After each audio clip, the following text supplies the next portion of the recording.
أعوذ بالله من الشيطان الرجيم. بسم الله الرحمن الرحيم.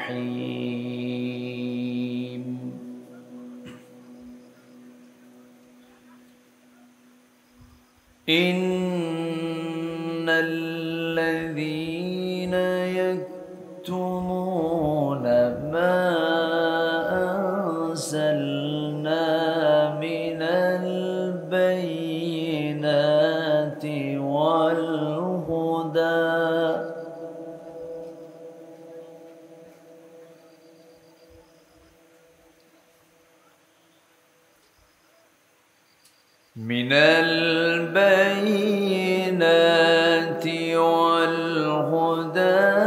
من بعد ما بيناه للناس في الكتاب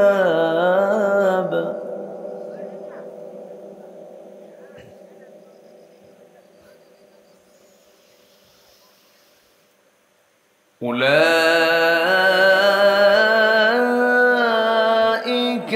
يلعنهم الله ويلعنهم اللاعنون.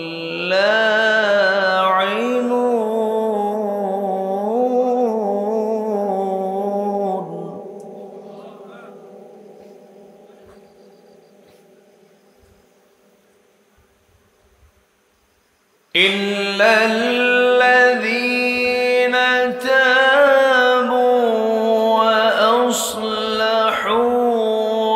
وبينوا فأولئك أتوب عليهم.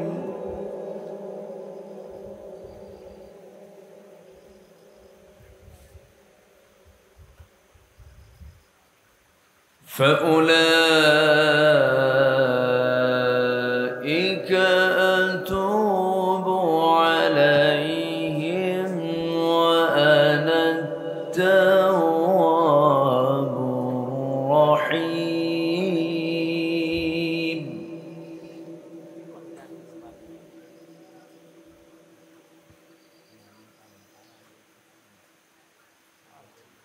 إن الذين كفروا وماتوا وهم كفار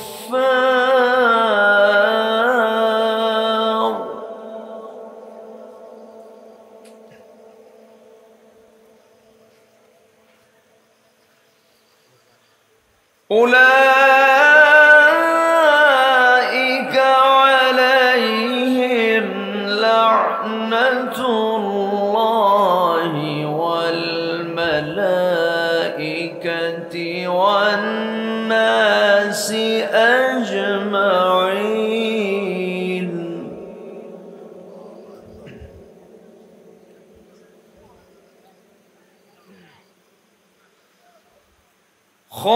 خالدين فيها لا يخفف عنهم العذاب ولا هم ينظرون.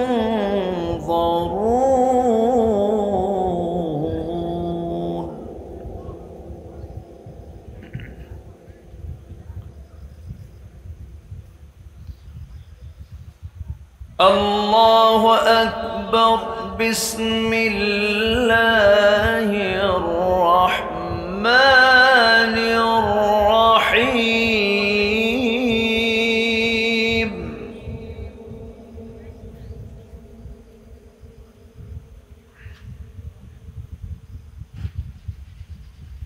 إن الله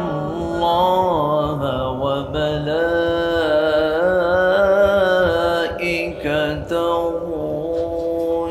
يصلون على النبي قلبي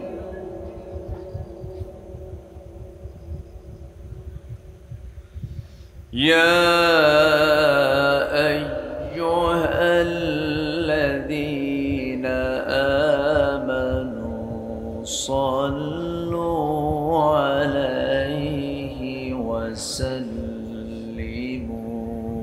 تسليما اللهم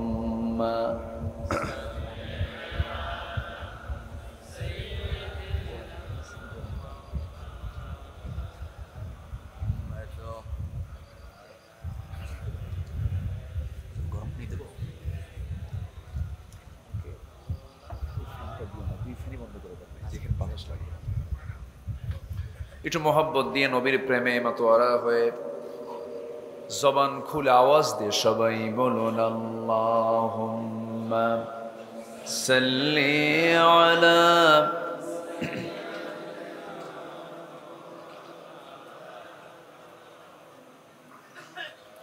ওয়া আলা আলি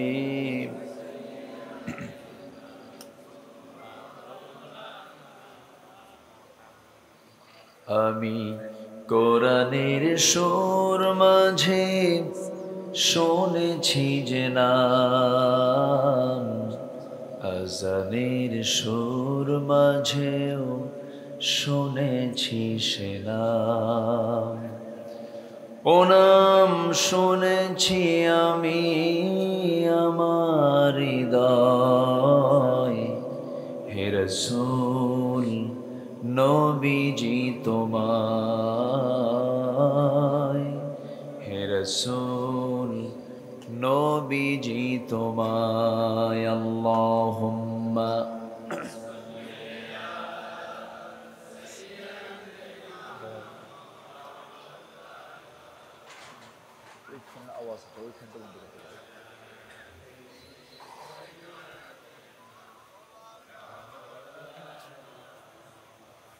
সবাই বলুন বালাগাল উলা বিকামালিহি কাশাফাত তুজা বিজামালিহি হাসনাত জামিউ খিসালিহি।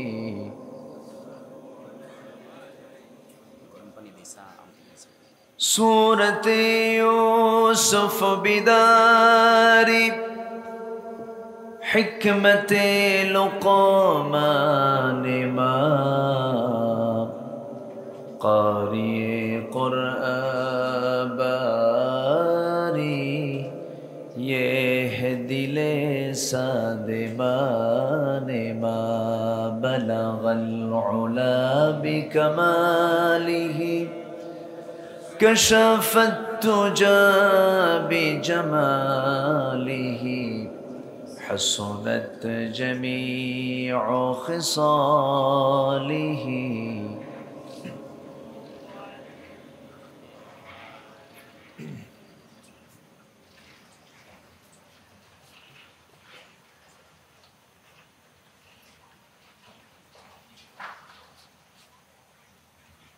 ঢাকা অঞ্চলের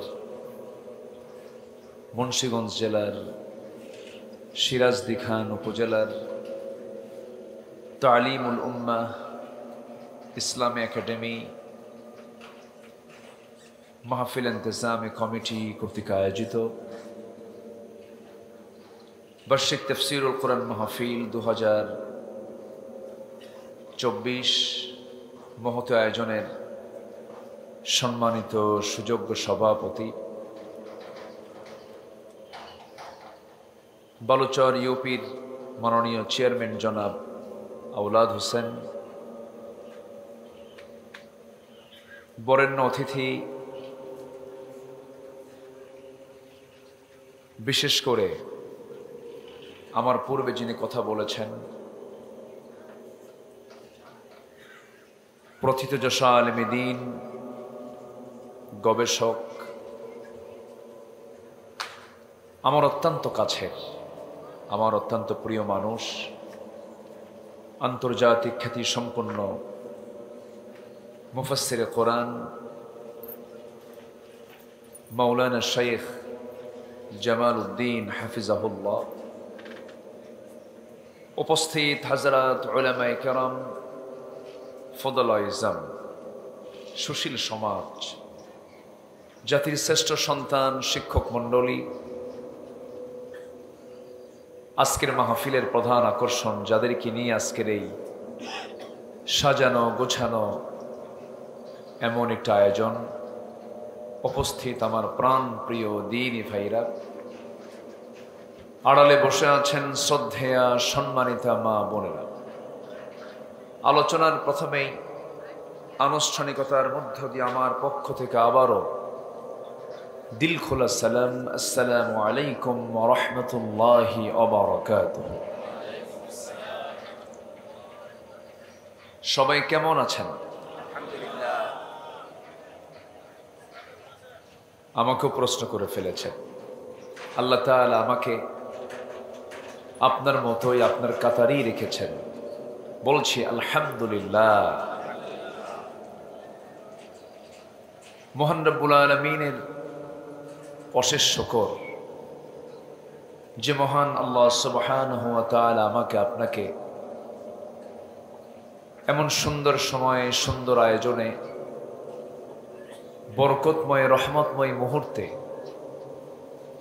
এমন একটি জান্নাতি পরিবেশে যে মনিব আমাকে আপনাকে আসার বসার তৌফিক দিলেন,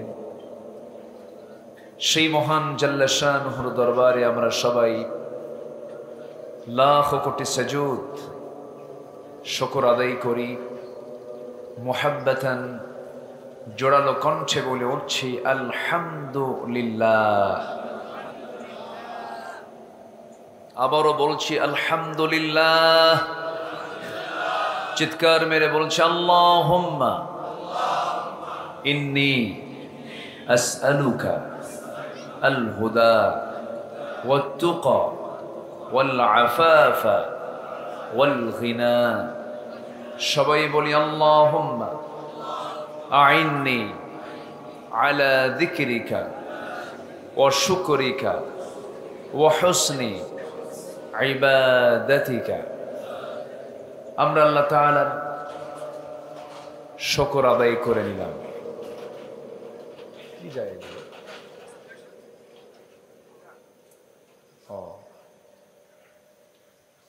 আচ্ছা,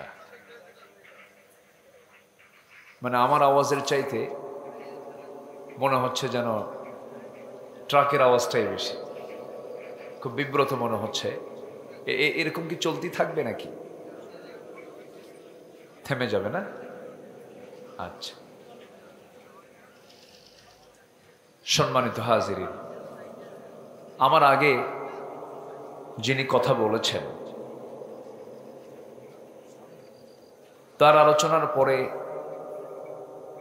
আমাদের এলাকায় একটা কথা আছে, মিষ্টির পরে নাকি দই আর মুখে লাগে না।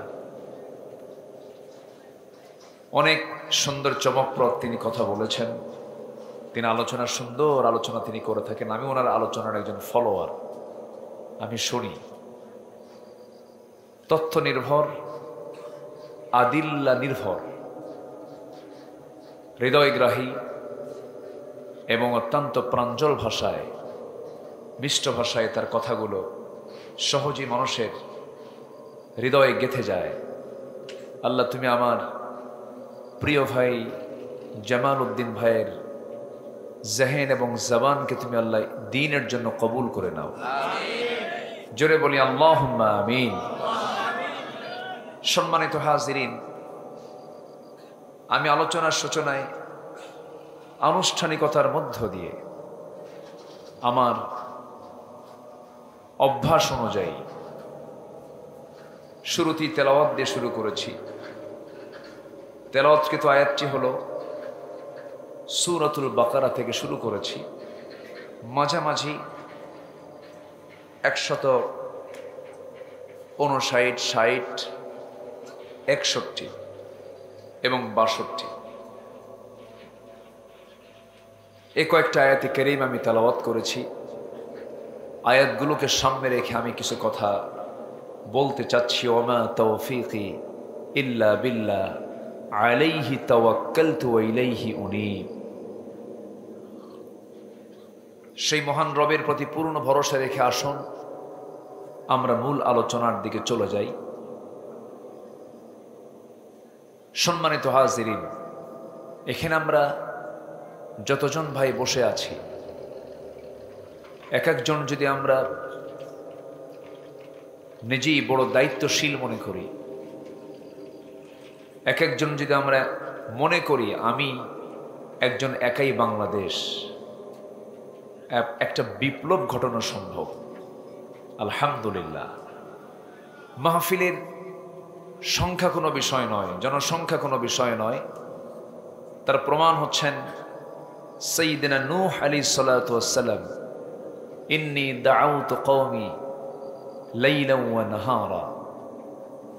আমি নূহ আলাইহিস সালাতু ওয়াস সালাম দাওয়াত দিয়েছি দিনে রাতে, লাইলান ওয়া নাহারা। তো 900 বছর দাওয়াতের ফলাফল হলো 70 থেকে 80 জন ইসলাম গ্রহণ করেছিল। কত বছরে? সাধারণ মানুষ না আল্লাহর নবী? আল্লাহর নবী। হতাশার কোনো কারণ নেই এটা। সম্মানিত হাজিরিন, সম্মানিত ভাই সব, শুধুমাত্র মাথায় রাখতে হবে আমি যেন আল্লাহ তাআলার রহমত প্রাপ্ত বান্দা হতে পারি। আল্লাহ যেন আমাকে রহমতের চাদরে আবৃত রাখেন, এমন জাতীয় আমার আল্লাহর যে নির্দেশনা, এই নির্দেশনা অনুসরণের মধ্য দিয়ে যেন তার রহমতের চাদরে যেন তিনি আমাদেরকে আবৃত রাখতে পারেন। এই প্ল্যানই যদি আমাদের জীবন সাজানো হয়, তাহলেই সেই জীবনটা হবে ধন্য জীবন। তাছাড়া কিছু কিছু আয়াত আমাকে খুব ভয়ের মধ্যে ফেলে দেয়। এমন কিছু কাজ আছে যে কাজগুলো করলে আল্লাহ নিজে তার উপরে লানত করেন, আল্লাহ নিজে তার উপরে অভিসম্পাত করেন। আল্লাহ যদি কাউকে অভিসম্পাত করেন, মানুষ মানুষের ক্ষেপে অভিসম্পাত করে না? করে কি না? আল্লাহ অভিসম্পাত করেন কিছু বান্দার উপরে। কোন কোন বান্দার উপরে আল্লাহ অভিসম্পাত করেন, এটাই হচ্ছে আজকে আমার আলোচনার সাবজেক্ট। আমি এই বিষয়কে সামনে রেখে কিছু কথা বলতে চাচ্ছি। আল্লাহ যেন আমার মুখ থেকে সেই জাতীয় কথাগুলো যেন বের করে দেন, যে কথাগুলো মুসলিম উম্মার জন্য এই মুহূর্তে, এই সময়ে খুবই প্রয়োজন। জোরে বলি আল্লাহুম্মা আমিন। এখন কথাগুলো আর নির্দিষ্ট গণ্ডির মধ্যে থাকে না। প্রযুক্তির কল্যাণে এই কথাগুলো কোটি কোটি মানুষের মাঝে খুব দ্রুত ছড়িয়ে পড়ে। এজন্য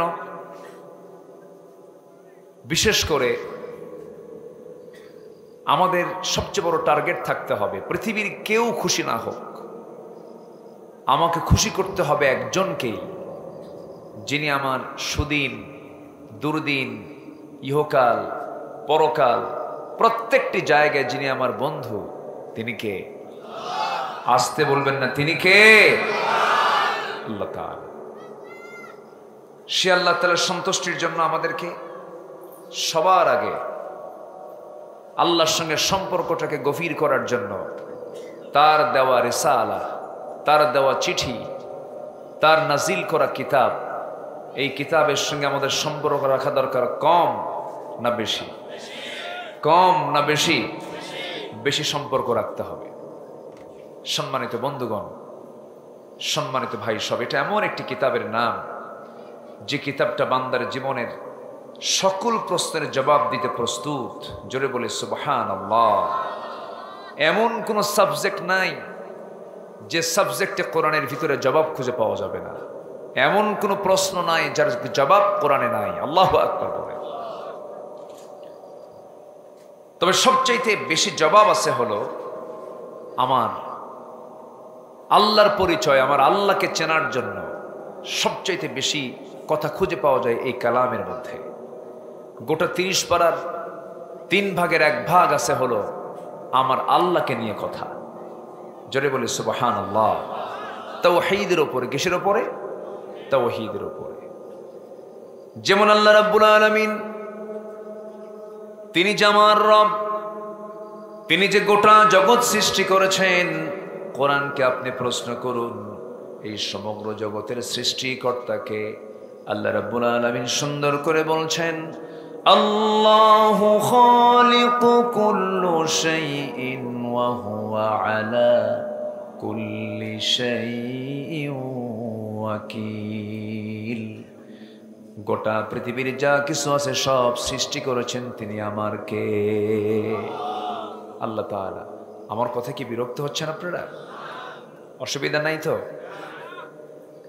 এখানে যারা বসে আছি, এটা কিন্তু সাধারণ কোনো জায়গা নয়। এখন এই স্থানটা হয়ে গেছে কোরআনের বদৌলতে পৃথিবীর শ্রেষ্ঠ জায়গা। বলি আলহামদুলিল্লাহ। এটা হয়ে গেছে একটা ইবাদতের জায়গা। অর্থাৎ এখানে বসলে শুধু এতটুকু চিন্তা মাথায় নিয়ে রাখবো যে যতক্ষণ আছি ততক্ষণ ফেরেশতারা আমার জন্য দোয়া করতেছে, এবং যতক্ষণ থাকবো আল্লাহ তাআলা আমার আমল নামায় সওয়াব লিখতেছেন।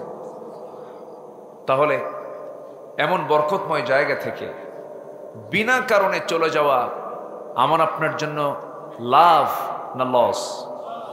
শুধু লস না মহালস? মহালস। একটু বসুন, কোরআনের সম্মানে বসুন।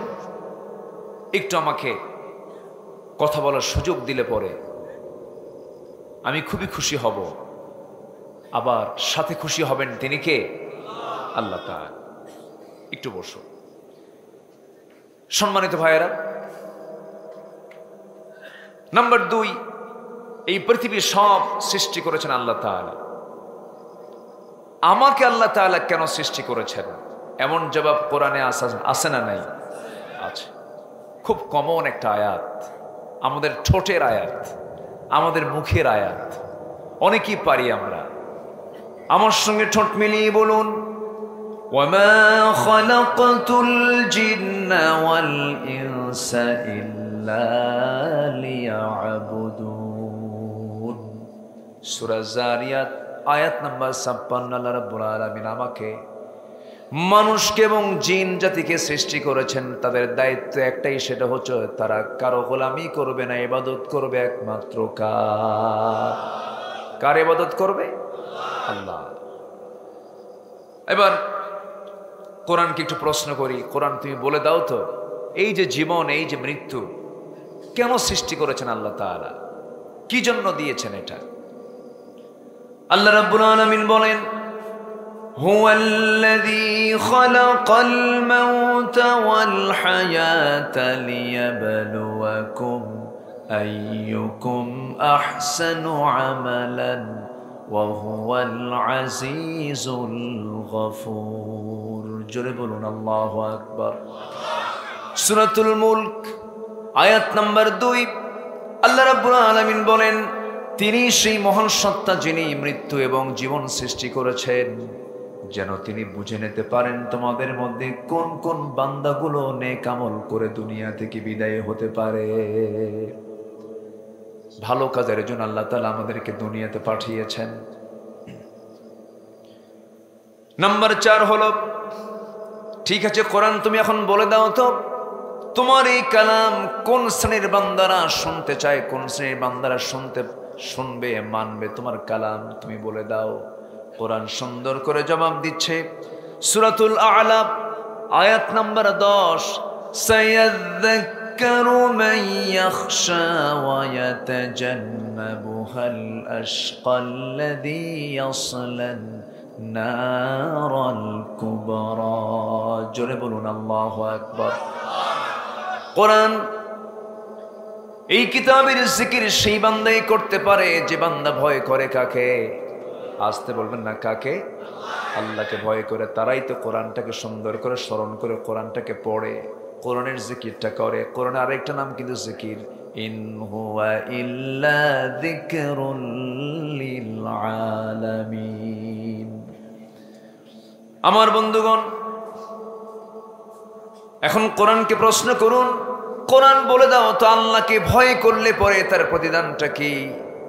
কি প্রতিদান আল্লাহ তাআলা রেখে দিয়েছেন? কোরআন বলছে লাকিনিল্লাযীনা তাকাউ রাব্বাহুম লাহুম জান্নাতুন তাজরি মিন তাহতিহাল আনহার খালিদিনা ফিহা নুজুলাম মিন ইনদিল্লাহ وما عند الله خير للأبرار جربون الله أكبر সূরা আলে ইমরান আয়াত নম্বর 198 যে বান্দা আল্লাহকে ভয় করে চলবে তার জন্য এমন একটা জান্নাত যে জান্নাত থেকে কখনো বের হওয়ার সুযোগ নাই খালিদিনা ফিহা মন যা চাবে তাই সেখানে পেয়ে যাবে এমন জান্নাত দিবেন কাকে ভয় করলে আসতে বলবেন না কাকে ভয় করলে আল্লাহকে ভয় করলে আমার বন্ধুগণ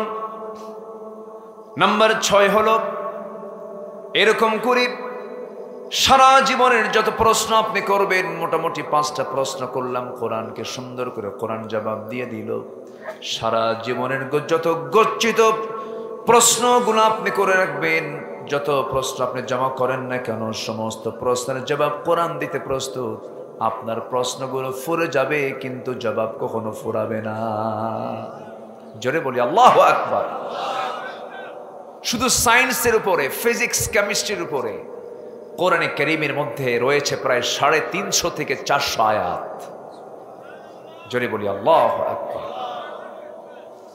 আজকে আমার সাবজেক্ট ওইদিকে নয় আমি আমার মূল সাবজেক্টের দিকে আস্তে আস্তে ফিরে যাব সম্মানিত ভাইয়েরা কিয়ামত পর্যন্ত এই কিতাব মানব জাতির জন্য আল্লাহ তাআলা ব্যালেন্স করে দিয়েছেন কোনোদিন সংযোজন হবে না সংকোচন হবে না এটাকে চেঞ্জ করার কোনো প্রয়োজন হবে না কারণ কোরআন এসেছে কার পক্ষ থেকে আল্লাহর পক্ষ থেকে সেই গোটা কোরআনের একটা শুধু অংশ সংবিধানে ছিল বিসমিল্লাহির রহমানির রহিম কি যে দোষ হলো এটাও রাখে নাই এটাও সংবিধান থেকে মুছে দিয়েছিল একটা মহল তারা চেয়েছিল সেকুলার প্রতিষ্ঠার মধ্য দিয়ে এই জমিন থেকে ইসলামকে নিশ্চিহ্ন করা যায় কেমনে সম্মানিত ভাইয়েরা এই দেশে অনেক ইসলামী দল ছিল প্রায় 51টি ইসলামী দল কয়টা 51টা কোন দলকে নিষিদ্ধ করা হয়নি সর্বশেষ 5 আগস্টের মাত্র 4 থেকে 5-6 দিন আগে কোন ইসলামী দলকে নিষিদ্ধ না করে একটি দল যেটা ইসলামী দল যে দলের শহীদের কাতার অনেক 41 সম্মানিত বন্ধুগণ প্রত্যেকটি স্তরে স্তরে তার বিশ্বস্ত মানুষগুলো বসিয়েছিল ক্ষমতাকে পাকাপোক্ত করার জন্য চতুর্দিক থেকে তারা সব পাহারা দিয়ে সুদৃঢ় মজবুত করে রেখেছিল কিন্তু আল্লাহ যে উত্তম কুশলী ওয়া মাকারু ওয়া মাকারাল্লাহ আল্লাহু খায়রুল মাকিরিন তিনি যে কত বড় উত্তম কুশলী আল্লাহ যে পারেন তা এই জাতির চোখের সামনে দেখিয়ে দিয়েছেন গত 5 আগস্টে ঠিক কিনা বলেন এই বিজয় কে দিয়েছেন আসতে বলবেন এই বিজয় কে দিয়েছেন আল্লাহ দিয়েছেন আমার বন্ধুগণ কিন্তু এই বিজয় কি প্রকৃত বিজয় মনে করা যাবে না এখনো কিছুই হয় না এই যদি প্রশ্ন করি বলুন তো আমার দেশে মদের দোকান আছে না নাই জেনার কারবার আছে না নাই বেশ্যাবৃত্তির লাইসেন্স আছে না নাই মনে হয় সুদের কারবার নাই আসতে বলবেন না আছে না নাই এই সমস্ত অপরাধগুলো ইসলামের দৃষ্টিকোণ থেকে ছোট না বড় শুধু বড় না মহা বড় অন্যায় মহা অন্যায়গুলো তাহলে জেনার কারবার চলে সুদের কারবার চলে মদের কারবার চলে এত বড় বড় অপরাধগুলো সমাজে চলমান আমরা কেমন করে বিজয়ের কথা বলি বিজয় তো সেদিন আমরা মনে করব যেদিন দেখতে পাবো এই দেশের পূর্ব দিগন্তে ইসলামের সূর্য উদয় হয়েছে। আমার বন্ধুগণ, সেই লক্ষ্যের সামনে এগোতে হবে, তার জন্য আগে নিজেকে প্রস্তুত করতে হবে। আল্লাহ রাব্বুল আলামিন বলেন, ইন্নাল্লাহা লা ইউগাইয়িরু মা বিকাওমিন হাত্তা ইউগাইয়িরু মা বিআনফুসিহিম। আল্লাহ সেই জাতির কখনো পরিবর্তন করেন না যে জাতি নিজে পরিবর্তিত না হয়। আমাকে চেষ্টা করতে হবে, লাইসা লিল ইনসানি ইল্লা মা সাআ। মানুষ চেষ্টা ছাড়া কোনো কিছু অর্জন করতে পারে না। চেষ্টা হবে বান্দার, সাহায্য হবে কার? চেষ্টা করবে বান্দা, সাহায্য করবেন কে? আল্লাহ। বান্দা চেষ্টা করবে দিন কায়েমের জন্য, বিজয় দিবেন কে? আল্লাহ তাআলা। একটু কান লাগান, মনোযোগ দিয়ে শুনুন। যে যেখানে আছেন একটু কান লাগায় শুনবেন। আমি যেখান থেকে আয়াত তেলাওয়াত দিয়ে শুরু করেছি, আল্লাহ রাব্বুল আলামিন এমন কিছু কিছু অপরাধ আছে যে অপরাধের জন্য আল্লাহ নিজেই বলেছেন আমি নিজে তার উপরে লানত করি। জোরে করুন নাউযুবিল্লাহ। আমরা কি আল্লাহর লানত পেতে চাই? আল্লাহর লানত পেলে, অভিসম্পাদ পেলে কোনো বাঁচার উপায় আছে? দুনিয়ার যত মানুষ আমার লানত করুক, আমার যায় আসে না। আমার আল্লাহ যদি আমার প্রতি রহমত করেন, এটাই আমার জন্য প্লাস। সম্মানিত ভাইয়েরা, সম্মানিত বন্ধুগণ, 10 শ্রেণীর উপরে আল্লাহর লানত। কয় শ্রেণীর উপরে বলেন? 10 শ্রেণীর উপরে। একটু সময় লাগবে এই কথাগুলো বলতে। আমাকে সময় দেওয়া যাচ্ছে তো? কারো কোনো অসুবিধা নাই তো? জোরে বলি ইনশাআল্লাহ। আজকে আমরা এই 10টা পয়েন্ট মুখস্থ করে যাব, যেন এই 10 রকমের কোন অপরাধ যেন আমার জীবনে না হয়। আর যদি এই 10 রকম অপরাধ থেকে যদি আমি নিজেকে বাঁচতে পারি, ভাববো যে আমি আল্লাহর রহমত প্রাপ্ত বান্দাদের একজন। জোরে বলি আলহামদুলিল্লাহ। শুনতে রাজি আছেন তো? তাহলে এখন আমি কি একটাও বলেছি এ পর্যন্ত? তাহলে নুরু ওয়াজ কি শুরু না শেষ? বলেন শুরু। আসেন আমরা এখন মূল পয়েন্টের দিকে আস্তে আস্তে চলে যাচ্ছি। আমার বন্ধুগণ, আল্লাহ রাব্বুল আলামিন সূরাতুল বাকারার 159 নম্বর আয়াতে বলছেন, ইন্নাল্লাযীনা ইয়াকতুমুনা মা আনজালনা মিনাল বায়িনাতি ওয়াল হুদা মিন বা'দি মা বায়্যানাহু লিন-নাসি ফিল কিতাব উলাইকা ইয়ালআনুহুমুল্লাহু ওয়া ইয়ালআনুহুমুল লাঈনুন। জোরে বলুন আল্লাহু আকবার। 10 শ্রেণীর উপর আল্লাহর লানত। 10টা অপরাধ যারা করবে তাদের উপর আল্লাহর লানত পড়বে। এর মধ্যে 1 নম্বরে আমি যেখান থেকে তেলাওয়াত করেছি, যারা আমার আল্লাহর আয়াতকে গোপন করবে, যারা সত্যবাণীকে যারা আড়াল করবে, হক কথাকে যারা আড়াল করবে, তাদের উপর আল্লাহর লানত পড়বে।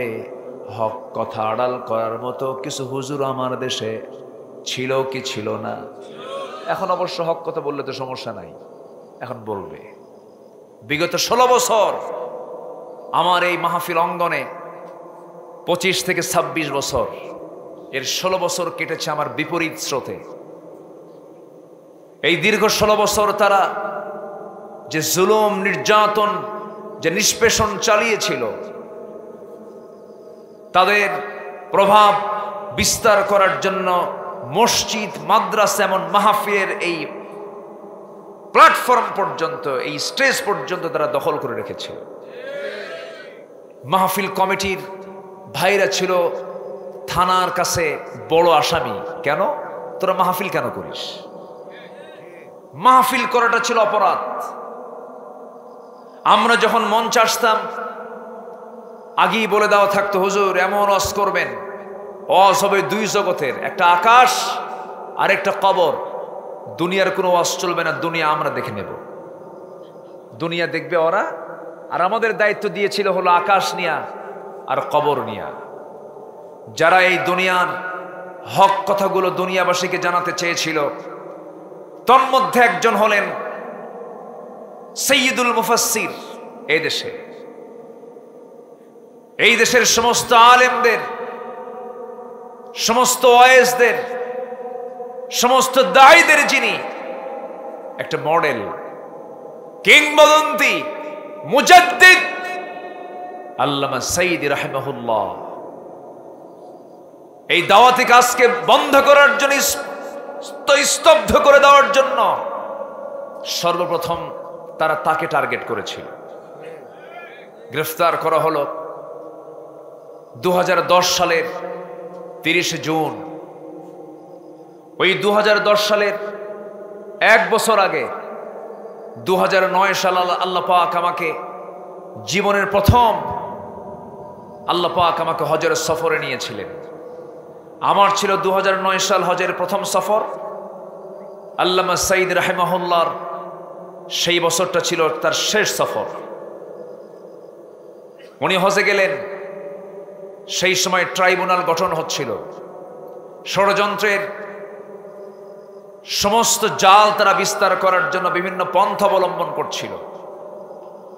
ঠিক সেই মুহূর্তে তাকে বলা হলো, সেই মক্কা মুকাররমার কোন এক জায়গায় তাকে বলা হলো যে হুজুর, আপনার দেশে মনে হয় এই মুহূর্তে না যাওয়াই ভালো হবে।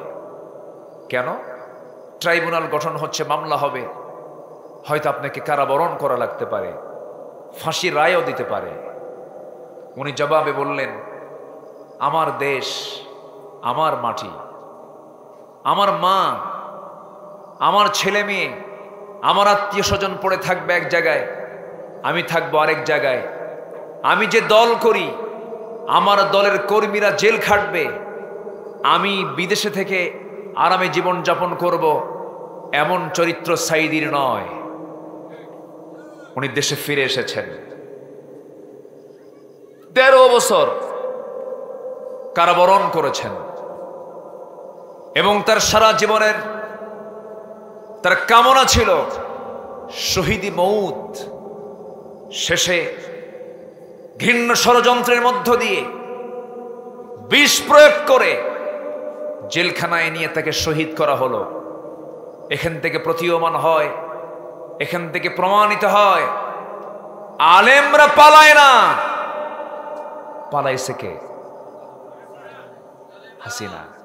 কে পালাইছে? কে পালাইছে বলেন? হাসিনা পালাইছে। পালানোর 4-5 দিন আগেও বলেছিল হাসিনা পালায় না। কইছে কিনা বলেন? বলছে কিনা বলেন? এই কথা রক্ষা পায়নি 4 দিনও। 4 দিনের মাথায় পালায়ে চলে গেল। সম্মানিত ভাইয়েরা, সম্মানিত বন্ধুগণ, একটা বিষয় স্পষ্ট করে জানাতে চাই, কারা কোন মতের কোন পথের আমি জানি না। তাফসীর মাহফিলে যারা এসেছেন, কোরআনকে সামনে রেখে আমি বলতে চাচ্ছি, যেই দলের নেতা কর্মী থুইয়া পালায়, এটা আবার কেমন দল? আমার নবীজি বদরের প্রান্তরে, উহুদের প্রান্তরে সাহাবীরা আগে না আমার নবী আগে? বলেন বলেন বলেন বলেন। সাহাবীরা আগে না আমার রাসূল আগে? উহুদের প্রান্তরে আমার রাসূল কম মার খেয়েছেন না বেশি মার খেয়েছেন? আমার নবীজি নেতৃত্ব দিয়েছেন পিছনে থেকে না সামনে থেকে? যেই নেতৃত্ব পালায়, যে দলের নেতা কর্মী থুইয়া নিজের আখের গোছার জন্য ব্যস্ত হয়ে পড়ে, ওই সমস্ত নেতৃত্বের মুখে আমরা জুতা মারি, থুতু মারি। সব পথ ছেড়ে দাও, সব মত ছেড়ে দাও, আসো সেই মতের দিকে, সেই পথের দিকে যে পথ বেই আমাকে আমার বাপের ভিটা জান্নাতের দিকে যেতে হবে। ইহদিনাস সিরাতাল মুস্তাকিম। দল করব কার? আসতে বলবেন না কার? আরো জোরে কার? কিন্তু আমার দেশে ইসলামী দল কয়টা? বলেন কয়টা? এখন এর মধ্যে প্রশ্ন আসতে পারে, হুজুর এর মধ্যে থেকে কোনটা দল উত্তম? কোন দলটা আপনার কাছে শ্রেষ্ঠ মনে হয়, উত্তম মনে হয়? উত্তম তো অবশ্যই আছে। একজন মনীষী বলেছেন, বাতিল শক্তির বন্দুকের নল যে দলটির দিকে তাক করানো থাকে সেই দলটাই একমাত্র উত্তম দল। ঠিক কিনা? বুঝে নেন, বিগত 16 বছর এদেশের কিছু ইসলামী দল বিগত 16 বছর ওই জালিম সরকারের সকল সুযোগ সুবিধা গ্রহণ করেছে তারা। ঠিক কিনা? করেছে। আমি এর চাইতে বেশি লম্বায় যেতে চাচ্ছি না, আমি এর চাইতে বেশি আগাতে চাচ্ছি না। শুধু এতটুকুন বলি, দালালি করবেন না, মুনাফিকি করবেন না। গণজাগরণ মঞ্চে গিয়ে বলেছেন আমার জীবনের শ্রেষ্ঠ ভালো আমল করেছে গণজাগরণ মঞ্চে এসে। ওই মুখ দিয়ে আপনি যদি কথা বলতেই চান তওবা করে কথা বলুন, নচেৎ জাতি আপনাদেরকে প্রত্যাখ্যান করবে। কষ্ট পাচ্ছেন? কষ্ট পাচ্ছেন? জেল খাটছি তো, মামলা কারাবরণ করেছি, নির্যাতিত হয়েছি, আমাকে লক্ষ্য করে গুলি করা হয়েছে, নির্যাতন করা হয়েছে দৈহিকভাবে।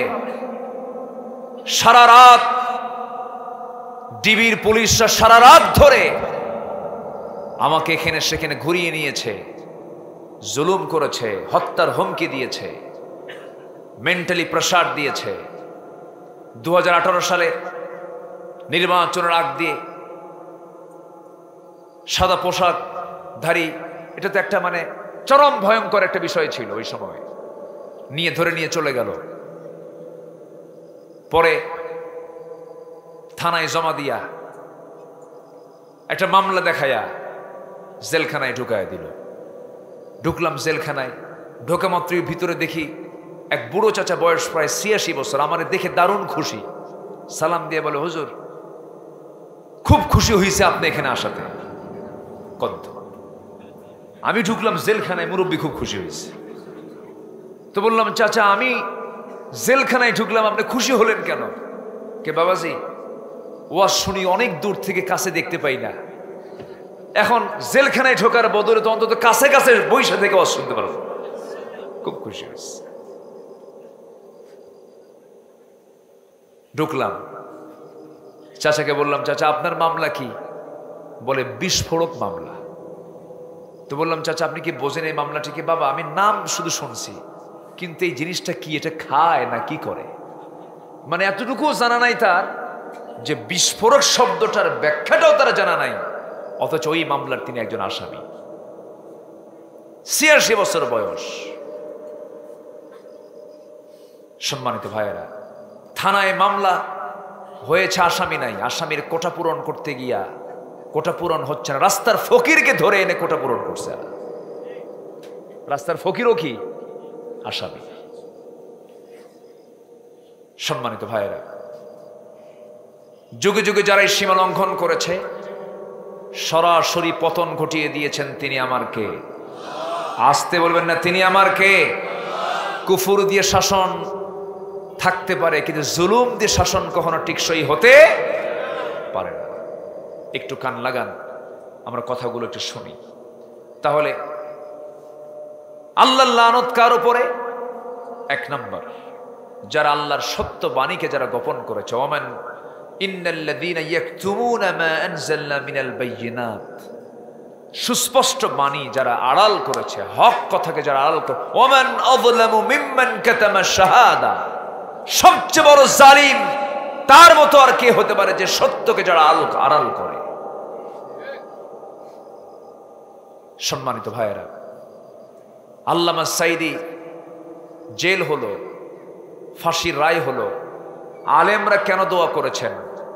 বহু মসজিদে ইমামের চাকরিচ্যুত করা হয়েছে, মনে আছে কি আপনাদের? মনে আছে? তাকে জেলখানায় নিয়ে হত্যা করা হলো। অনেক মসজিদের খতিবরা দোয়া করেছেন তাদের চাকরিকে, কমিটি চাকরি থেকে তাদেরকে বহিষ্কার করা হয়েছে। যে সমস্ত ব্যক্তিরা অনধিকার চর্চাগুলো করেছেন, জুলুমগুলো করেছেন, অবশ্যই তাদের বিরুদ্ধে অ্যাকশন নেওয়ার দরকার আছে না নাই? আসতে বলবেন না, আছে না নাই? কোন মসজিদের কমিটির দায়িত্বে কোনো ঘুষখোর, চাঁদাবাজ, বেনামাজি, মদখোর নেতৃত্বে থাকতে দেওয়া যাবে না। এবং সাথে যখন আল্লামা সাঈদীর নামটা চলে আসলো, মাহফিলের প্ল্যাটফর্ম থেকে সবাইকে নিয়ে আমরা এটা জানাতে চাই, আল্লামা সাঈদীকে চিকিৎসার নাম করে যে ডাক্তারদের অধীনে চিকিৎসার নাটক করে তাকে বিষ প্রয়োগ করে পয়জন দিয়ে হত্যা করা হয়েছে, অবিলম্বে সেই চিকিৎসকদেরকে গ্রেফতার করে দৃষ্টান্তমূলক শাস্তি নিশ্চিত করা হোক। এমতের পক্ষে রাজি আছেন কারা কারা? হাত উঁচু করে দেখান মুসলমান।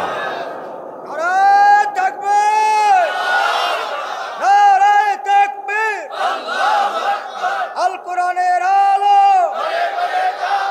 আল হাদিসের আলো, দুনিয়ার মুসলিম। আল্লাহ কবুল করুন, জোরে বলি আল্লাহুম্মা আমিন। নাম্বার 1 হলো আল্লাহ তাআলা 10 শ্রেণীর উপরে তার লানত বর্ষণ করেন। এর মধ্যে 1 নাম্বার হলো যারা সত্যবাণীকে, হক কথাকে যারা আড়াল করে, যারা সুস্পষ্ট বাণীকে যারা আড়াল করবে তাদের উপর আল্লাহর লানত হবে। নাম্বার 2 হলো জমিনে যারা বিপর্যয় সৃষ্টি করবে, আত্মীয়তার বন্ধন যারা ছিন্ন করবে।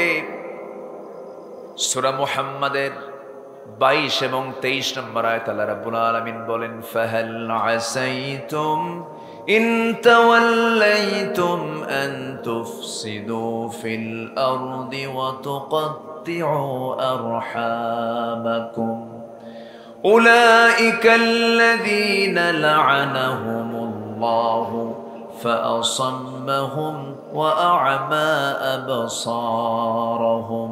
জোরে বলুন আল্লাহু আকবার। জমিনে যারা বিপর্যয় সৃষ্টি করবে, আল্লাহ লানত তাদের উপরে পড়বে। আমার বন্ধুগণ, 16 বছর তারা ছিল, এই 18 কোটি মানুষকে তারা কয়েদি বানিয়ে ছাড়িয়েছিল, গোটা দেশকে তারা জেলখানা বানাইছিল। আস্তে কন কেন? আমি কি ভুল বলছি নাকি? এত মামলা তারা করেছিল কোর্টে। সাবেক বিচারপতি এস.কে. সিনহা বলেছিলেন, মামলার যে জটগুলো জমা হয়েছে, এই মামলার জট দূর হতে এই দেশের সময় লেগে যাবে 80 থেকে 100 বছর। এত মামলা তারা করেছিল। আমার বন্ধুগণ, ওমর ফারুক রাদিয়াল্লাহু তাআলা আনহু, খলিফা আবু বকর সিদ্দিক রাদিয়াল্লাহু আনহুর আমলে, তখন তিনি মদিনার গভর্নর ছিলেন। 2 বছর তিনি বিচারপতির দায়িত্ব পালন করেছেন। প্রথম খলিফার আমলে দ্বিতীয় খলিফা ওমর ফারুক রাদিয়াল্লাহু তাআলা আনহু বিচারপতির দায়িত্ব পালন করলেন। 2টা বছর পার হয়ে গেল, 24টা মাস পার হয়ে গেল। দায়িত্ব পালন যখন তার শেষ হলো, শেষ দিন তিনি অফিস থেকে বের হচ্ছেন আর আফসোস করে বলছেন, আহারে, এমন দায়িত্ব পালন করলাম, 2টা বছর একটা বিচারও করতে পারলাম না, মানে কোনো আসামি কোর্টে হাজির হয় নাই। সুবহানাল্লাহ বলবেন না? এর মানে কি? কোন অপরাধী ছিল না, কোন মামলাই যেত না কেউ। প্রত্যেকটা মানুষ আল্লাহওয়ালা হয়েছিল, নিজের চৌহদ্দির মধ্যে তার অবস্থান করেছিল, নিজে নিজের ব্যাপারে সচেতন ছিল। আমার বন্ধুগণ, কিন্তু এই 16টা বছর তারা যা ছিল, মামলা অযথা করে দিয়েছে। আল্লামা সাঈদীর মতো মানুষ, বড় বড় আল্লাহওয়ালা বুজুর্গ মানুষ, বড় বড় মুফতি আলেমে দ্বীন, মুফতি আমিনীকে মানসিক চাপ দিয়ে দিয়ে তাকে দুনিয়া থেকে বিদায় করে দেওয়া হয়েছিল। আমার বন্ধুগণ, এইরকম করে যারা এই জমিনে যুগে যুগে বিপর্যয় সৃষ্টি করেছে, লানত পড়েছে কার পক্ষ থেকে? আল্লাহ রাব্বুল আলামিন নিজেই বলছেন, জমিনে যারা বিপর্যয় সৃষ্টি করবে, আমার লানত তার উপরে পড়বে। এই কথা আজকে 16 বছরের মাথায় মিথ্যা হয়েছে না সত্য হয়েছে? কোরআন সত্য না মিথ্যা? বাস্তব তো হবেই তাই। চিন্তা করা যায়, দেশের শীর্ষস্থানীয় ধনী, বিশাল ধনী বেক্সিমকো গ্রুপের মালিক, চিন্তা করা যায় পালানোর জন্য করলোটা কি? 2জন মিলে নৌকা ভাড়া করছে। এমন নৌকা ভাড়া করছে যে নৌকা ঘাটে ভেরেই না। গোটা রাত ঘুরছে, পায় নাই। কুল কিনারা না পায় কোস্টগার্ড ধরে ফেলেছে একজনকে। আইনমন্ত্রীকে ধরে নিয়ে যাচ্ছে। আইনমন্ত্রীকে আমার একা ধরে নিয়ে যাও কেন? ওই যে বসে আছে আরেকজন। কে আরেকজন? কে চিনি না তো। কে চিনবা কেমনে? ও তো চেহারা পাল্টাইছে। কে ওটাকে? দরবেশ। কি নাম?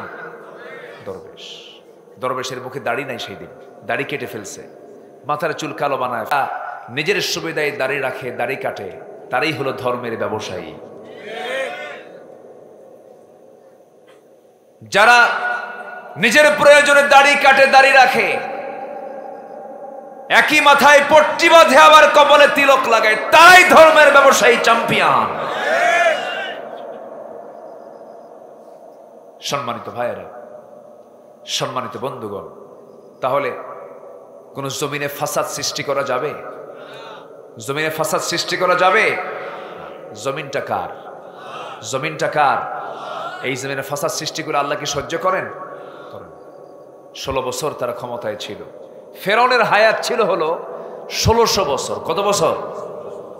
আর এ ছিল কত বছর? সংখ্যা যে মিলল কেমনে বুঝলাম না। হ্যাঁ, ওটা ছিল বিগ ফেরাউন, এটা হলো মিনি ফেরাউন। এটা কি ফেরাউন? মিনি ফেরাউন। আয়না ঘর বানিয়েছিল, কি করে নাই? গুম খুন, এটা ছিল তার নিত্য নৈমিত্তিক কাজ। শেষমেশ 5 আগস্ট পর্যন্ত যে লাশগুলো ফেলেছে, প্রত্যেকটি তাজা রক্তের হিসাব দিতে হবে, জবাব দিতে হবে। দৃষ্টান্তমূলক শাস্তি আমাদের অপরিহার্য দাবি, ঠিক কিনা বলেন? সম্মানিত ভাইয়েরা,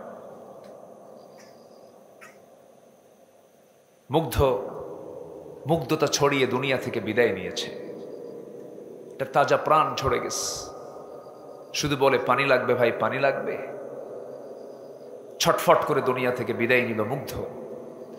শহীদ আবু সাইদের বাবার সঙ্গে কথা বলেছে, বাড়িতে গিয়েছিলাম। চাপা কান্না, চাপা শোক। এরপরও বলে না, আমি খুশি হয়েছি, আমার ছেলে রক্তের বদলায় জালিম বিদায় নিয়েছে, এটা আমার জন্য একটা আনন্দ, খুশি হয়েছে। শহীদ আবু সাইদ তো, রংপুরের আবু সাইদ তো কল্পনাও করতে পারে নাই আমার টাকায় কেনা বন্দুকের গুলি আমার বুকে ভেদ করবে। এটা বিশ্বাস করতে পারে নাই। 2 হাত পাতিয়ে দিয়ে বলছে, গুলি চালা, তবু জুলুম শাহীর পক্ষে কথা বলবো না। দুনিয়া থেকে বিদায় নিয়েছে। সম্মানিত ভাইয়েরা, এই যে যুবকদের ভিতর থেকে, দিল থেকে ভয়টা দূর করে দিয়েছেন, তিনি কে? আসতে বলবে না, তিনি কে? যদি পালাতো তাহলে কি বিজয় আসতো? যদি পলায়ন করতো তাহলে কি বিজয় আসতো? পালায় নাই, একজনকে গুলি করেছে। স্বরাষ্ট্রমন্ত্রীকে পুলিশ বলতেছে, স্যার গুলি করি একটা মরে, আর বাকি সবগুলো ভয় না পালায় তার সামনের দিকে আগায় আসে।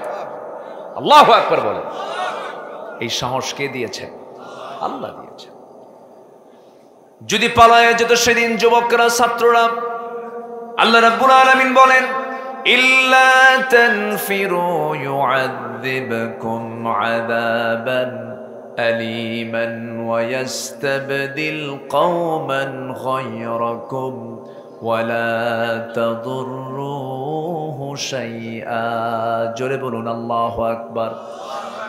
যদি পলাইতো সেই দিন, আল্লাহর কথা, তাহলে আল্লাহ রাব্বুল আলামিন বলেন, তোমাদের উপরে এমন একটা জাতি চাপায়া দেব যে জালিম, তাদের কোনো ক্ষতি সাধন তোমরা করতে পারবে না। আমার বন্ধুগণ, এই জন্য বিজয়টা দিয়েছেন মূলত তিনি আমার কে? আল্লাহ বিজয় দিয়েছেন। আমার বন্ধুগণ, 10 শ্রেণীর পরে আল্লাহর লানত। 2টা শ্রেণী আমরা জানতে পারলাম। এক শ্রেণী হলো যারা সত্যকে আড়াল করবে, তাদের প্রতি আল্লাহর লানত। নাম্বার 2 হলো জমিনে যারা বিপর্যয় সৃষ্টি করবে, সাথে আত্মীয়তার বন্ধন যারা ছিন্ন করবে, নিজের ভাইয়ের সঙ্গে সম্পর্ক নাই কিন্তু ধর্ম ভাই বানায়। আছে নাকি এগুলো? এলাকায় আছে। এগুলো করা যাবে না। নিজের বোনের কোনো সংবাদ নাই না, ধর্ম বোন বানায়, ধর্মের মা বানায়, ধর্মের ভাই বানায় না। না, আত্মীয়তার বন্ধন যারা ছিন্ন করবে তারা হলো জাহান্নামী। লা ইয়াদখুলুল জান্নাতা কাতিউর রহিম। আত্মীয়তার সম্পর্ক ছিন্নকারী হলো জাহান্নামী। আমার বন্ধুগণ, আত্মীয়তার সম্পর্ক হয়তো ছিন্ন না করলেও এমন কিছু অপকর্ম করে ফেলে। অনেক ভাই আছে বোনের সম্পত্তি বুঝায় দেয় না, সম্পর্ক ছিন্ন হয়ে যায়। আছে না নেই বলেন তো? আছে। বোনের সঙ্গে সম্পর্ক ত্যাগ করে ফেলে। বোন এসে মাঝে মাঝে বলে, ভাই তোমারও বাবা আমারও বাবা, আমি তার মেয়ে তুমি তার ছেলে, আল্লাহ পাক আমাকে সম্পদ বাবার থেকে নেওয়ার জন্য অধিকার দিয়ে দিয়েছেন। তুমি পাবে 2 টাকা, আমি পাবো 1 টাকা। তুমি পাবে 10 শতক, আমি পাবো 5 শতক। তুমি পাবে 2 বিঘা, আমি পাবো 1 বিঘা। এটা কার বিধান? লিযযাকারি মিসলু হাযযিল উনসাইন। আল্লাহ তাআলা এগুলো করে দিয়েছেন। কিন্তু অনেক ভাই আছে এই সম্পত্তি না দেওয়ার কারণে, না দেওয়ার চিন্তা মাথায় নিয়ে সম্পর্ক ছিন্ন করে ফেলে, রূঢ় আচরণ করে ফেলে, কথা বলে না। এরকম করে সম্পর্ক ছিন্ন যারা করবে, লানত পড়বে কার? বলেন, লানত পড়বে কার? আল্লাহর। ভাই বোনের সম্পত্তি বুঝায় দিতে হবে। এই বুঝায় দেওয়াটা সুন্নাত ওয়াজিব না ফরজ? আসতে কয়, সুন্নাত ওয়াজিব না ফরজ? ফরজ। সম্পত্তি বুঝায় দেয় না, যুগ যুগ পার হয়ে যায়, বোনের সম্পত্তির জায়গার উপরে ধান লাগায় ধানগুলো কিনে, ধানগুলো বিক্রি করে, ধানগুলো গোলায় পরে বিক্রি করে সেই টাকা দিয়ে হজে যায়। ওর হজ কি কবুল হবে নাকি? হজ কবুল হবে না। আবার বোনকে মাঝে মাঝে সম্পত্তি না দেওয়ার জন্য আস্তে করে দাওয়াত দিয়া, সুন্দর করে খাওয়া দাওয়ায় আদর টাদর কইরা শেষে বসে পাশে বসে বলে, বোন তুমি রাগ কইরো না, একটা কথা বলি কি, অংশ নিল কিন্তু ধ্বংস হয়। দেখছেন, অংশ নিলে কি হয়? ধ্বংস হয়। কি সুন্দর করে একটা গল্প মিলায় দিল। এটা একদম শয়তান ওহী নাজিল করছে। রূপে কে ওহী নাজিল করছে? আমি দোয়া করে দিই নাকি? দোয়া করে দিই। এই যে ইচ্ছা মতো উঠতেছেন, ইচ্ছা মতো বসতেছেন, এটা কেমন কথা? একটু বসেন। উঠলে কেমন হয়? এটা বেমানান লাগে না? একটু বসেন। আমার আবার একটা অভ্যাস হচ্ছে, যদি লোক একজনও উঠে যায়, ওটা আমার চোখে পড়লে আমার আলোচনা হেরে যায়, আমি আলোচনা করতে পারি না। একটু বসেন। এটা ক্লাস তো, এটা কোরআনের ক্লাস। বলি আলহামদুলিল্লাহ। নামাজ শুরু হয়ে গেছে, 4 রাকাত নামাজ। এখন নামাজ ইমাম সাহেব অনেক লম্বা কেরাত ধরছে, নামাজ আর শেষ হচ্ছে না।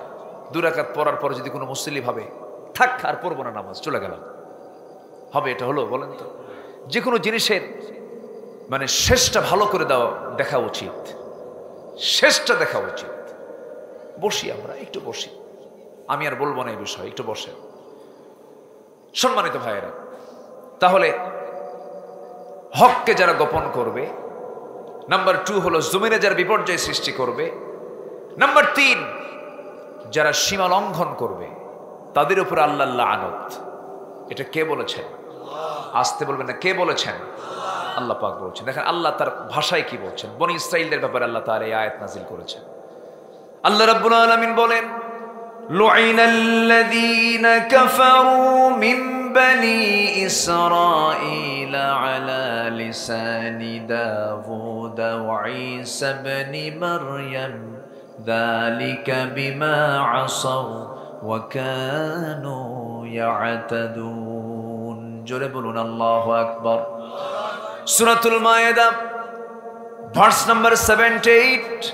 আল্লাহ রাব্বুল আলামিন বনি ইসরাঈলদের সীমা লঙ্ঘনের চিত্র চিত্রায়িত করে বলছেন, এই সমস্ত জালিমদের উপরে আমার লানত, আমার অভিসম্পদ। তারা সীমা লঙ্ঘন করেছে, এই জন্য আমি লানত করেছি। লুইনা, অভিসম্পদ করা হয়েছে। নাম্বার 5 হলো বিনা কারণে যারা মুমিনদেরকে হত্যা করবে, কোনো মানুষকে মেরে ফেলবে, তাদের প্রতি আল্লাহ লানত। মানুষকে মেরে ফেলা আমার দেশে কঠিন না সহজ? সামান্য টিজি বাইকের জন্য মেরে ফেলে, সামান্য 5,000 টাকা হাতে দিয়ে দিলে আমার দেশে খুনি কিনতে পাওয়া যায়, 5,000 টাকায় কেনা যায়। গুলি করে মেরে ফেলে দিল, হত্যা করে ফেললো, কিন্তু সে তো বুঝলো না এটা কত বড় অপরাধ। আল্লাহ রাব্বুল আলামিন বলছেন, ওয়ামান ইয়াকতুল মুমিনান মুতাআম্মিদান ফাজাযাউহু জাহান্নাম খালিদান ফিহা ওয়া গাদিবাল্লাহু আলাইহি ওয়া লা'নাহু ওয়া আ'আদ্দা লাহু আযাবান আযীমা। জোরে বলুন আল্লাহু আকবার। কোন মুমিনকে যদি কেউ হত্যা করে ইচ্ছাকৃতভাবে, আল্লাহ রাব্বুল আলামিন বলছেন আমি তার প্রতি গজব নাজিল করব এবং তার প্রতি লানত নাজিল করব। যার প্রতি গজব, যার প্রতি লানত আসে তার কপাল ভালো না পোড়া কপাল, ধ্বংস হয়ে যাওয়া কপাল। এই জন্য আল্লাহ রাব্বুল আলামিন অন্য জায়গায় বলছেন যে ব্যক্তি একজন মানুষকে বেঁচে রাখলো, বাঁচায় দিল, সে যেন গোটা পৃথিবীর সমস্ত মানুষকে বাঁচায় দিল। ফাকাতালান নাস জামিআ, আবার যে ব্যক্তি একটা মানুষকে হত্যা করলো যেন সে গোটা পৃথিবীর সমস্ত মানুষকে হত্যা করে ফেললো। কত বড় অপরাধ একটা মানুষকে মেরে ফেলা। তাদের প্রতি আল্লাহর লানত। ভাই ভাইকে মেরে ফেলে সম্পত্তির লোভে, আছে না নাই? আসতে বলবেন না, আছে না নাই? আছে। এই হত্যার কাজ যারা করবে আল্লাহর লানত পড়বে, তারা জাহান্নামী হয়ে যাবে। নাম্বার 6 হলো মুনাফিক এবং কাফেরদের উপর আল্লাহর লানত। যারা মুনাফিক হবে, যারা কাফের হবে, তাদের প্রতি আল্লাহর লানত। আল্লাহ রাব্বুল আলামিন সুন্দর করে বলছেন ওয়া'আদাল্লাহুল মুনাফিকিনা ওয়াল মুনাফিকাতি ওয়াল কুফফারা নার জাহান্নাম খালিদিনা ফিহা হিয়া হাসবুহুম ওয়া লা'আনাহুমুল্লাহ ওয়া লাহুম আযাবুম মুকিম। জোরে বলুন আল্লাহু আকবার। সূরা তাওবা ভার্স নাম্বার 68 আল্লাহ রাব্বুল আলামিন বলেন যে সমস্ত বান্দাগুলো মুনাফিক, যারা কাফের, এই সমস্ত বান্দার উপর আল্লাহ ওয়াদা করেছেন তাদের প্রতি আমার লানত এবং তারা চির জাহান্নামী হবে, অস্থায়ী জাহান্নাম না স্থায়ী জাহান্নামী হবে এবং তাদের প্রতি আল্লাহর লানত এবং তাদের জন্য আল্লাহর পক্ষ থেকে যন্ত্রণাদায়ক শাস্তি, ভয়ঙ্কর শাস্তি অপেক্ষা করছে।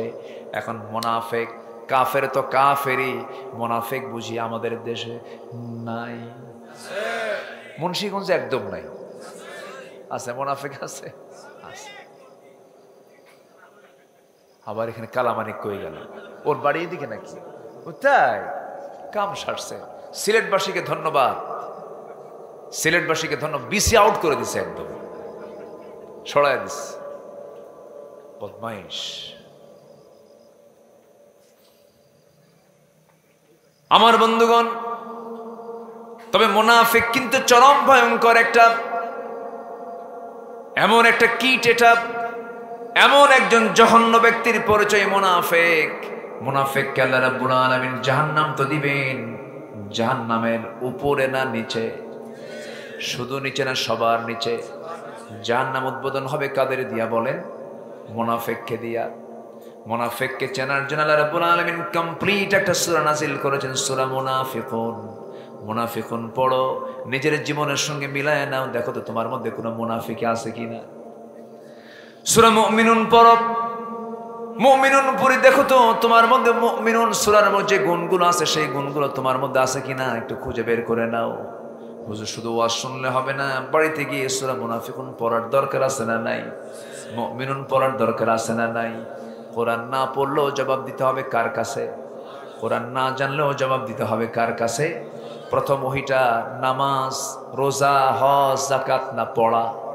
বলেন বলেন বলেন। পড়া, পড়ো, শিখো, জানো। আমার বন্ধুগণ, হানজালা রাদিয়াল্লাহু তাআলা আনহু একদিন নিজের বাড়ির দিকে দৌড়ায় দৌড়ায় যাচ্ছেন নবীর দরবারের দিকে, আর চিৎকার মেরে মেরে বলছেন নাফাকা হানজালা, নাফাকা হানজালা, নাফাকা হানজালা। সাইয়েদনা আবু বকর সিদ্দিক রাদিয়াল্লাহু আনহু দেখে বলছেন, আবু ও হানজালা, তোমার কি হয়েছে এমন করে বলছো কেন? তুমি কিসের মুনাফিক হইছো? দেখেন, নবীর সামনে যখন বসি দুনিয়ার কথা মনে হয় না, বাড়িতে আসলে পরে দুনিয়ার সব কিছু মনে হয়, মাথার কাছে সব দুনিয়ার চিন্তা চলে আসে, আমি মুনাফিক হয়ে গেছি। সাইয়েদনা আবু বকর বলেন, আমারও তো তাই হয়, চলো আমরা দুজন মিলেই চলে যাই। নবীর দরবারে গিয়ে হাওমা করে কান্নাকাটি করে বলছেন, হুজুর আমরা দুইজনে মুনাফিক হয়ে গেছি মনে হয়। কান্নায় তাদের দাড়িগুলো ভিজে যাচ্ছিল। রাসূল বলছেন, হানজালা এমন চিন্তা মাথায় এনো না, তোমরা মুনাফিক নও, তবে হ্যাঁ তোমাদের মধ্যে চরম টেনশনটা আছে, এটা হচ্ছে তাকওয়া থাকার টেনশন। জোরে কোন সুবহানাল্লাহ। সাইয়েদনা ওমর ফারুক রাদিয়াল্লাহু তাআলা আনহু কি পেরেশান থাকতেন মাঝে মাঝে। একজন সাহাবীর কাছে আমার নবীজি মুনাফিকদের তালিকা রেখে দিয়েছেন, সেই দায়িত্বপ্রাপ্ত যার কাছে মুনাফিকদের তালিকা ছিল সেই সাহাবীর কাছে গিয়ে মাঝে মাঝে ওমর ফারুক গিয়ে কান্নায় ভেঙে পড়ে বলতেন, ও আমার ভাই রে, রসুল থেকে দায়িত্ব পেয়েছে, মুনাফিকের তালিকা তোমার হাতে আছে, আমার কাছে তো সেই তালিকা নাই। দেখো তো মুনাফিকের তালিকার মধ্যে আমি ওমর, আমার নামটা আছে নাকি? আমার নামটা আছে নাকি? চিন্তা করে দেখেন, ওমর ফিল জান্নাহ, দুনিয়াতে বসেই 10 জন সাহাবী জান্নাতের সংবাদ পেয়েছেন। এই সমস্ত সাহাবীদের যদি এমনটা সংখ্যা হয়, দেখো তো আমার নামটা মুনাফিকের তালিকায় আছে নাকি? আমাদের টেনশন আছে না নাই? আসতে বলবেন না, আছে না নাই? এই জন্য আমার বন্ধুগণ, মুনাফিকের জন্য কোনো বদগুণ নিজের জীবনে না আসে। ওয়াদা ভঙ্গ করা যাবে না, মুখ থেকে বাজে কথা বলা যাবে না, এরপরে মিথ্যা কথা বলা যাবে না, ওয়াইদা তুমিনা খান, আমানতের খেয়ানত করা যাবে না। এই সমস্ত বদগুণ যার মধ্যে থেকে যাবে সেই হচ্ছে মুনাফিক। মুনাফিক চেনার উপায়গুলো রাসূল তাও শিখিয়ে দিয়েছেন। আমার নবীর পিছনে মুনাফিক ছিল কি ছিল না বলেন? আমার নবীর ওয়াজ শুনতো, আমার নবীর পিছনে ইক্তেদা করতো, চোখের পানি ফেলে ফেলেও কাঁদতো, কিন্তু বদর যুদ্ধ উস্কানে সেই লোকটাই লাগায়া দিয়েছে, উহুদ যুদ্ধের উস্কানে সেই লোকটা লাগায়া দিয়েছে, বনু নাজির বনু কুরাইজ ইহুদির সঙ্গে কেউ কুরাইশদের সখ্যতা সেই তৈরি করে দিয়েছিল, সম্পর্ক সেই তৈরি করে দিয়েছিল। নবীজি জানতেন লোকটা মুনাফিক, তবুও কিছু করার ছিল না। তো এই মুনাফিকটারে যখন বিদায় হয়ে গেল, ওই মুনাফিকের আব্দুল্লাহ বিন উবাই ইবনে সুলুল, তার একজন সন্তান ছিল, বড় সাহাবী, আব্দুল্লাহ তার নাম। বাবার যখন মৃত্যু হয়ে গেল, মুনাফিকের যখন মরণ হলো, এই সাহাবী নবীর কাছে এসে কান্দে আর বলে, হুজুর সেই লোকটা মুনাফিক হতে পারে, আমি জানি সে লোকটা ভালো না, কিন্তু আমার তো বাপ, আমি আপনার কাছে আসছি হুজুর, আমার বাপ জঘন্য মানুষ, কিন্তু আমি আপনার কাছে আজকে বেশি কিছু চাবো না, একটা জুব্বা দিবেন, আমার বাবাকে বরকত স্বরূপ এই জুব্বাটা জানাজার কাফনের কাপড়ের বিকল্প পড়ায় দেব। আমার নবীজি কিচ্ছু বললেন না। নবী ছিলেন উদারতার মূর্ত প্রতীক, আমার রাসূল ছিলেন অত্যন্ত বিনয়ী মানুষ ছিলেন, প্রতিশোধ পরায়ণতা তার মধ্যে কাজ করে নাই। আমার নবীজি ভিতর থেকে সুন্দর একখানা জুব্বা নিয়ে সাহাবীকে দিয়ে বলছেন, ও আমার সাহাবী, তুমি তো আমার সাহাবী, তুমি আমার কাছে চাইলে কি মানা করতে পারি নাকি? যাও জুব্বাটা নিয়ে চলে যাও। জুব্বা নিয়ে চলে গেলেন। বাবা মুনাফিক, ছেলে হলো সাহাবী, বাবার প্রতি দরদ রেখে গোসলটা সম্পূর্ণ করায় দিয়া গায়ে নবীর বরকতের জুব্বা লাগায় দিয়েছে। এখন জানাজা পড়াবে কে? নবীর কাছে কিছুক্ষণ পরে সে বলে, হুজুর আমি জানি আমার বাপ মুনাফিক, কিন্তু আমার তো বাবা হয়, হুজুর যদি সুযোগ হয় আপনি আমার বাবার জানাজাটা পড়ায় দিয়েন। রাসূল মুস্কি হাসি মেরে বলছে, ও আমার সাহাবী, চিন্তা করো না, যাও তোমার বাবার জানাজা আমি হাজির হয়ে যাব। আমার নবীজি জানাজায় হাজির হলেন। মুনাফিকের লাশ সামনে রেখে আমার নবীজি যখন জানাজা শুরু করলেন, জানাজা শেষ হতে না হতে আয়াত নাজিল হলো, ইস্তাগফির লাহুম আও লা তাস্তাগফির লাহুম ইন তাস্তাগফির লাহুম 70 মাররাতান ফালাই ইয়াগফিরাল্লাহু লাহুম। আমার নবীজি জানাজা শেষ করার সঙ্গে সঙ্গে আয়াত যখন তিনি পেয়ে গেলেন, আপনি ক্ষমা চান আর না চান, ওই মুনাফিকের জন্য আপনি যদি 70 বার দোয়া করেন, সেই দোয়া আপনি নবী হওয়ার পরও সেই দোয়া কবুল করা হবে না। কারণ সে কি? আজ তো সে কি বলেন? তাহলে মুনাফিকের জন্য কোনো নবীও দোয়া করলে যদি কবুল না হয়, আমার আপনার দোয়া কবুল হবে মনে হয়? কবুল হবে না। মুনাফিকদের সঙ্গে কোনো সম্পর্ক রাখা যেতে পারে? আজ থেকে সম্পর্ক রাখা যেতে পারে না। আমার বন্ধুগণ, আমার ভাইরা, সেই জন্য মুনাফিকি এই চরিত্রগুলো নিজের জীবনে নিয়ে আসা যাবে না। একজন সাহাবী বলছেন, ইয়া রাসূলুল্লাহ, আমাকে অল্প কিছু আমল শিখায়া দেন, আমি জান্নাত পেতে চাই।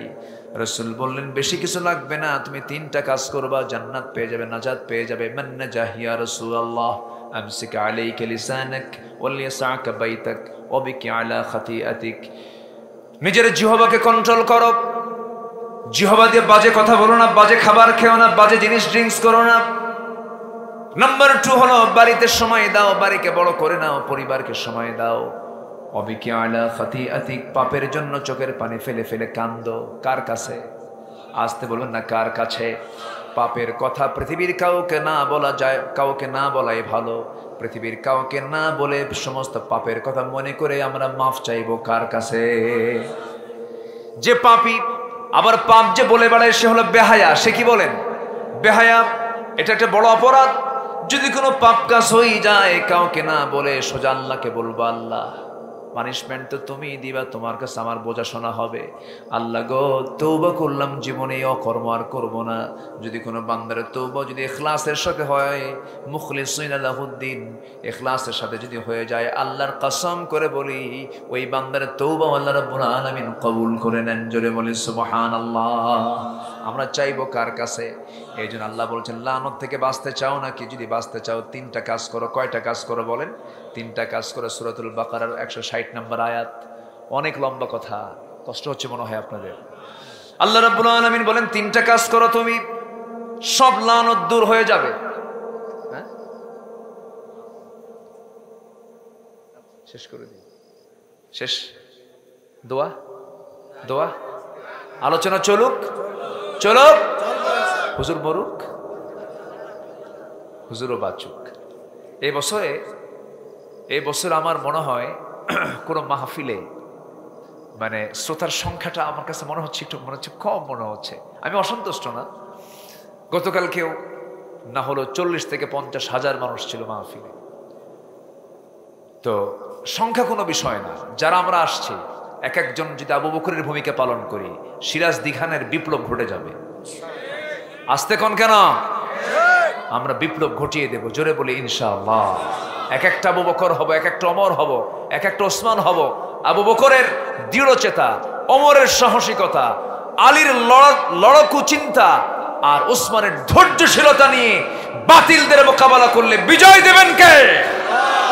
আল্লাহ তাআলা। আল্লাহ বিজয় দিবেন। 3টা কাজ করলে পরে আল্লাহ তাআলা লানত থেকে আমাদেরকে বাঁচায় দিবেন। তাবু, যারা তওবা করবে, ওয়াসলাহু, যারা সংশোধন করবে, ওয়াবাইয়ানু ফাউলাইকা তুবু আলাইহিম, এবং ক্লিয়ার করবে সবকিছু। আল্লাহ তাআলা বলছেন আমি তার তওবা কবুল করে নেব। যেরকম আল্লাহু আকবার। আর তওবা যদি কারো কবুল হয়ে যায়, তার কি কোনো চিন্তা আছে? আসতে বলেন, তার কোনো চিন্তা আছে? তার কোনো চিন্তা নাই। তো লানত কয় ব্যক্তির উপরে? বলেন কয় ব্যক্তির উপরে হয়েছে? কয় ব্যক্তি? কয় শ্রেণী? 6টা। বলেন কয় শ্রেণী হয়েছে? 6টা। আরো কয়টা আছে?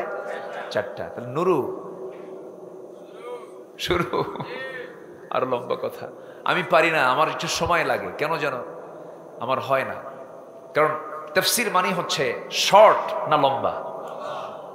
তাফসীর মানে হচ্ছে এক্সপ্লেন করতে গেলে তো সময় লাগে। আর একটু কথা বলি, আমি শেষের দিকে আস্তে আস্তে চলে যাব। নাম্বার 7 হলো কুফরি যারা করবে এবং কাফের অবস্থায় যারা মৃত্যুবরণ করবে, তাদের প্রতি লানত। ইন্নাল্লাযীনা কাফারু ওয়া মাতু ওয়া হুম কুফার উলাইকা আলাইহিম লানাতুল্লাহ ওয়াল মালাইকাতি ওয়ান নাসি আজমাইন। আল্লাহু আকবার বলেন। লানত করে ফেরেশতারাও, সকল মানুষেরাও, যারা কুফরি হালতে যারা মৃত্যুবরণ করবে। নাম্বার 8 হলো আল্লাহ এবং রাসূলকে যারা গালি দেবে, আল্লাহ এবং রাসূলের যারা শত্রু, তাদের প্রতি কার লানত? বলেন কার লানত? আল্লাহ। আল্লাহ রাব্বুল আলামিন বলেন ইন্নাল্লাযীনা ইউযুনাল্লাহা ওয়া রাসূলাহু লা'আনাহুমুল্লাহু ফিদ দুনিয়া ওয়াল আখিরাহ ওয়া আ'আদ্দা লাহুম আযাবান মুহিনা। সূরা আহজাব 57 নম্বর আয়াত। যারা আল্লাহ এবং রাসূলকে কষ্ট দেবে, তাদের জন্য আল্লাহর লানত দুনিয়াতেও আখিরাতেও। কোনো কালেই তারা লানতের বাইরে যাবে না। লানত হয়ে যাবে, অভিসম্পদ তাদের উপরে পড়বে। কোনো কিছুতে তারা সুখ পাবে না, শান্তি পাবে না। আমার বন্ধুগণ, হাজার হাজার কোটি টাকার মালিক, সুখ দেওয়ার মালিককে বলেন? টাকাই সুখ না আল্লাহর রহমতের সুখ? আল্লাহর রহমত প্রাপ্ত হব। জোরে বলি ইনশাআল্লাহ। লানত প্রাপ্ত না রহমত প্রাপ্ত? রহমত প্রাপ্ত হতে হবে। লানত প্রাপ্তগুলো কারা কারা, তারা জানলে আমরা রহমতের কথা বুঝতে পারবো। আমার বন্ধুগণ, নাম্বার 9 হলো অঙ্গীকার যারা ভঙ্গ করবে, আল্লাহর আয়াতের যারা অবমাননা করবে, তাদের প্রতি আল্লাহর লানত পড়ে যাবে। আয়াত বলবো কখন, সময় তো খুব অল্প, আর 5-6 মিনিট 12টা বেজে যাবে। আমরা শেষের দিকে আস্তে আস্তে চলে যেতে হবে। ফজর নামাজ আজকে না পড়লেও চলবে। হ্যাঁ, অস্ত শুনছি আমরা, পড়তে হবে। নামাজ পড়া কি? আরো জোরে, ফজরের নামাজ পড়া কি বলেন? একটা আদর্শ গ্রামের বৈশিষ্ট্য হলো ফজরে মুসল্লি মসজিদে বেশি হওয়া না জোহরে মুসল্লি বেশি হওয়া? বলেন বলেন। জোহরে কাছে যায়, জোহরে অফিসে যায়, ফজরে কোথায় থাকে? বাড়িতে থাকে। অতএব বাড়িতে থাকলে মসজিদে তো মুসল্লি বেশি হওয়ার কথা, কিন্তু দুঃখজনক হলো সত্য, এমনও মসজিদ বাংলার জমিনে আছে, পাকা মসজিদ, এসি মসজিদ, মুসল্লি মোট 3 জন, মুয়াজ্জিন, ইমাম আর খাদেম, চাকরি না থাকলেই 3টাও মিস। আমি কি ভুল বলতেছি? এটাই বাস্তব। সর্বশেষ নাম্বার 10 হলো আল্লাহর সম্পর্কে যারা মিথ্যা রচনা করবে, এই সমস্ত জালিমদের উপরে আল্লাহর লানত। ومن أظلم ممن افترى على الله كذبا أولئك يعرضون على ربهم ويقول الأشهاد هؤلاء الذين كذبوا على ربهم ألا لعنة الله على الظالمين جربون الله أكبر যারা জালিম তাদের উপরে কার লানত? আল্লাহর লানত। এই 10টা শ্রেণীর উপর আল্লাহর লানত পড়ে। আল্লাহ তাআলা এই লানত প্রাপ্তদের এই বদগুণ থেকে আমাদেরকে হেফাজত করুন। জোরে বলি আল্লাহুম্মা আমিন। যতটুকুন কথা হলো, সবাই ফজর নামাজ পড়বো তো ইনশাআল্লাহ? 5 ওয়াক্ত নামাজ পড়বেন কারা কারা? একটু হাত তুলে দেখেন তো দেখি। জোরে বলি ইয়া আল্লাহ, আমাদেরকে ফজর, জোহর, আসর, মাগরিব, ইশা 5 ওয়াক্ত সালাত আদায় করার তৌফিক তুমি আল্লাহ দিয়া দাও। জোরে বলি আমিন। হাত নামান। কষ্ট দিয়ে ফেললাম মনে হয়। বাড়িতে আব্বা আম্মা আছে, তাদের দোয়া নিবেন। বাড়িতে বউ বাচ্চা মেয়ে সন্তান আছে, তাদের পর্দা করাবেন। আল্লাহ কবুল করুন। বসুন সবাই। আমি গতকালকে ছিলাম হলো সিরাজগঞ্জ মাহফিল ছিল, আবার আগামীকালকে আছে হলো রাজশাহী চাঁপাইনবাবগঞ্জ। আমার ওইদিকে সফর। এই লম্বা বিশাল লম্বা সফর করে আপনাদের এই মোহাব্বতে আপনাদের টানে এসেছি। আমার মেহরাব ভাই আসেন, বসেন। মেহরাব ভাই বহুদিন বহুবার ফোন দিয়েছেন, এসেছি। রাগ করেননি তো নাকি? খুশি হয়েছেন তো? আল্লাহ তুমি মাহফিলকে কবুল করো, তুমি আমাদের প্রতি রাজি খুশি হয়ে যাও। জোরে বলি আমিন। সবাই নামাজের মতো করে বসি, আমরা আল্লাহর কাছে চাবো, আল্লাহ যেন আমাদের চাওয়াকে পাওয়া করে।